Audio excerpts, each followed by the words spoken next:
Pallivasal Moolamattom Sabarigiri Kuttiyadi വക്രാനങ്കൽ ഹീരാഗുഡ് Koyna. ഇതെന്താണെന്നല്ലേ?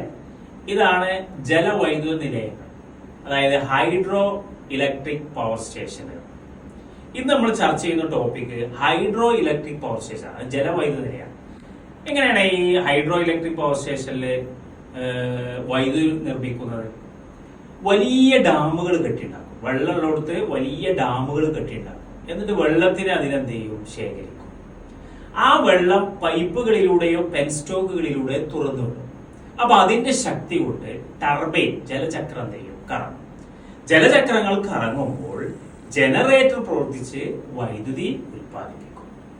Construct a dam, then water stored in the dam and this water flow through the pipe or penstock.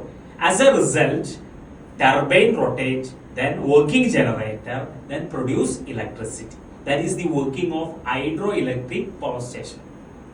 ഇനി ആ hydro electric power സ്റ്റേഷനിലെ energy change എന്താണ്? ഊർജ്ജമാറ്റം എന്താണ്? നമുക്ക് നോക്കാം.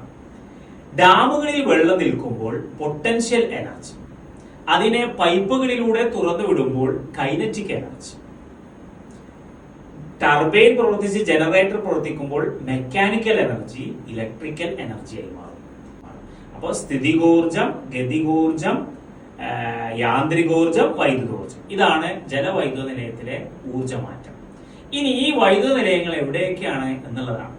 പള്ളിവാസലാണ്, 2 മൂലമറ്റമാണ്, ശബരിഗിരി, കുറ്റ്യാടി, വക്രാനങ്കൽ, ഹീരാഗുഡ്, ഒരുപാട് ജലവൈദ്യുത നിലയങ്ങൾ ഇന്ത്യ രാജ്യത്തുണ്ട്.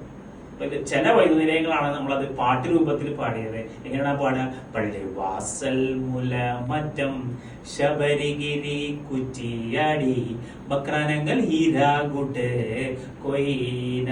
ഓക്കെ, മറ്റൊരു ടോപ്പിക്സുമായി വീണ്ടും കണ്ടുമുട്ടാം.